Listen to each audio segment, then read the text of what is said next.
Prepaid মিটারে মাসিক charge থাকছে না। বিদ্যুৎ মন্ত্রী। বিদ্যুৎ গ্রাহকদের দীর্ঘদিনের ক্ষোভ ও অসন্তোষ।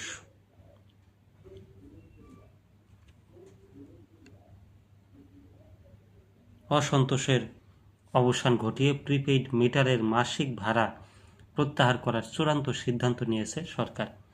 রোববার বিদ্যুৎ, জ্বালানি ও খনিজ সম্পদ মন্ত্রী ইকবাল হাসান মাহমুদ টুকু সাংবাদিকদের সাথে আলাপকালে এই তথ্য নিশ্চিত করেছেন।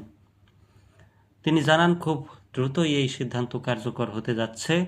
মন্ত্রী বলেন, প্রিপেইড মিটারের মাসিক চার্জ নিয়ে গ্রাহকদের মাঝে দীর্ঘদিন ধরেই এক ধরনের অস্থিতি ও অসন্তোষ বিরাজ করছিল।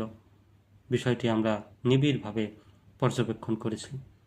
একটি গ্রাহক বান্ধব বিদ্যুৎ সেবা নিশ্চিত করাই আমাদের লক্ষ্য, আর সেই লক্ষ্যেই আমরা এই মিটার চার্জ প্রতিটি পুরোপুরি তুলে দেওয়ার সিদ্ধান্ত নিয়েছি। বর্তমানে প্রিপেইড মিটার ব্যবহারকারী প্রত্যেক গ্রাহককে প্রতি মাসে একটি নির্দিষ্ট পরিমাণ টাকা মিটার ভাড়া হিসেবে গুনতে হয়। গ্রাহকদের মূল অভিযোগ ছিল, মিটারের নির্ধারিত দাম পরিশোধ হয়ে যাওয়ার পরও বছরের পর বছর ধরে এই চার্জ কেন নেওয়া হচ্ছে। এই চার্জ বাতিলের দাবিতে সামাজিক যোগাযোগ মাধ্যম থেকে শুরু করে বিভিন্ন নাগরিক সংগঠন দীর্ঘদিন ধরে আদালতে দাবি জানিয়ে আসছিল।